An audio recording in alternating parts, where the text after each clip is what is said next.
Yeah, let's go. We came a long way, that's what the song say.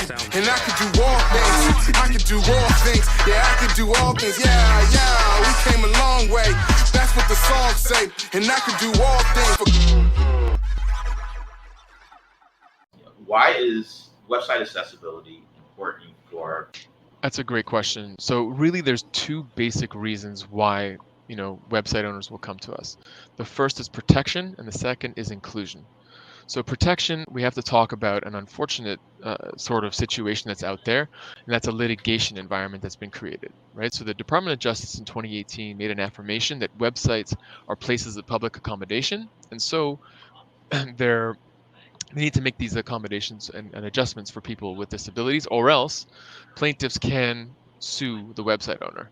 And unfortunately, that is happening more and more frequently. We're talking about roughly 300,000, an estimated, I should say, 300,000 demand letters in 2021. The demand letters are, going for something between $20,000 and $100,000. And so that is a significant number of demand letters. And obviously, these are big figures that we're talking about, especially for small businesses. Exactly. Yes. Thank you. That's right. It's usually a form letter of some kind, and it has some indication that there's an intention.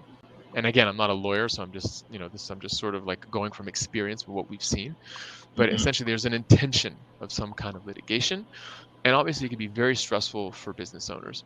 Now, in particular, the dental industry has been targeted quite a bit in this whole situation and environment. And I think the reasoning is that there's an idea that dental practices are very financially stable, that they are potentially easier targets, that they may not adopt some of these newer technologies to protect their sites. If they were, we wouldn't be in business. That's right. That's right. But that's a conception maybe, and a misconception, I should say, and also that these are things that inclusion is also a big part of their mandate, and that they want to be inclusive, but that they have to take these measures to make sure that they're inclusive both in their physical space and also in their digital space. The one other thing I'll mention on that also is that there might be an idea that dental practices might be quicker to settle because of their financial stability. Now, again, none of these things may be in fact true, but they have led to a trend or a bit of a spike in this particular vertical. Wow, that's huge. That's really huge. And I kind of feel that's unfortunate because dentists, I mean, just by nature that they're doctors, they work in healthcare. Objective is to help people. They're not trying to be the majority of the ones that I talk to. They're trying to reach out to people and give them a better life. And then you have these people sitting on the fence just waiting to attack them. Wow. I mean, that's entirely true. And that basically brings us to the second reason, right? So we talked about protection and how basically by implementing this solution onto your site that you're making a huge shift towards accessibility and also mitigating that risk that we talked about. Now, the other thing that you mentioned is actually even more important. It's about inclusion, right? So dentists are there to serve the entire community, and that's what their core mandate is. And so a lot of dentists get on board because they're like, well, yes, this is important to us from an ethical standpoint and also from a branding standpoint. We want to make sure that our community understands that we are reaching out to everyone and we are not going to leave anyone behind. That is one big core tenet. And also, there's also the issue of what we talked about a little bit when we talked about accessibility from a pragmatic standpoint. So inclusion makes business sense. Like we said, if you're going to be driving all of this traffic to your site, you want to make sure that everyone can interact with that content. And there is hopefully a financial advantage to doing that, right? Because you're letting this 20% of the population or 25% of the population interact with your content, book appointments, whatever it might be. And that could be, a huge bonus in terms of setting yourself apart from maybe some of your competition as well. And I can really see that over the last few years, there's been a huge uptick in just websites in general. So, just for the numbers, just to throw it out there are close to about 370 million .coms that have been registered, just domain names in general.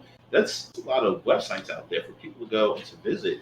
And then on top of that, you have the pandemic that sets in. So you have all of these websites out there, and you have people trying to navigate their way on the internet and trying to find a website that they can use to to get to whatever they need to get to or to do what they need to do, and then they're running into these roadblocks.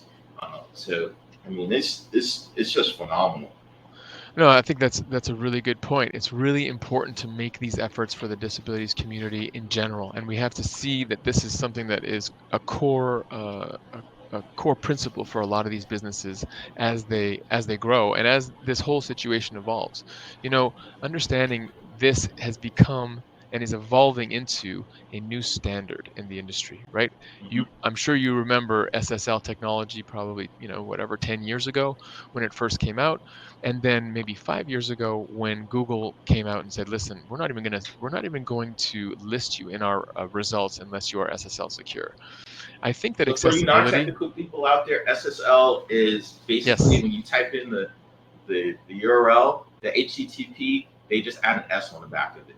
It does some other stuff, but it's the S on the back of it that's secure. I appreciate that. Thanks, Edward. So basically, the idea is to create the analogy that essentially accessibility is going through that same transformation now. SSL and secure websites are ubiquitous now. They're everywhere, and that's basically the new standard. And I think that accessibility, because of the pandemic, as you mentioned, and legislation, it's all moving in one direction. It is emerging as this standard practice where people and businesses are having a better understanding that, look, we need to appeal to the entire breadth of the population in our community. And this is one of the ways that we can do that. Yeah, and even just, from a human level, taking technology aside, I mean, life is hard enough as it is. When someone has something that you need and they're making an active effort, a conscious effort to do something for you, I don't know about you, but it's like I'd be like eternally and forever grateful. So if you're making your website more inclusive toward people, it's like those people are going to tell a friend, and that friend on board because they care about us and about our needs. I love that. It's such a great point. It makes me think of a story. I actually was talking to a woman, and I was showing her, the software, and one of the profiles that we have in our software is called Seizure Safe Profile. Pardon me. And essentially, what it does is it stops all of the motion on a website, and it dims the color, so it's much safer for someone who has epilepsy.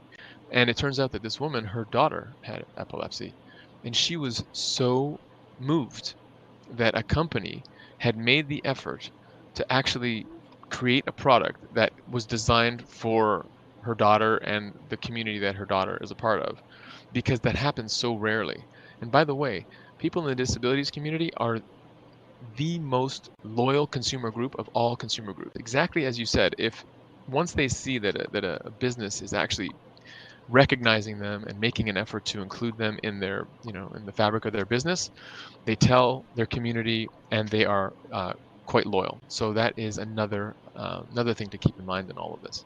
That's a beautiful story right there. I can imagine being a parent and just of a child that does not have disabilities is tough. So, I mean, I can imagine how grateful she was that technology was out there. 100%. It was a really important moment. I think what it really encapsulated for me was the fact that she felt that she was seen, right? That she had been recognized, and that her daughter was recognized as a part of the community that was worth making that effort for. And then the company the company that would put that widget there and make that effort to reach out to that community would also benefit from that sense of, we see you and we're going to make this adjustment for you. I want to know your thoughts, your comments. Put them in the comments below. If you have the opportunity, do that thing, smash that like button. All right, guys, I'll see you all next video. Yeah, we came a long way. That's what the song say, and I can do all things.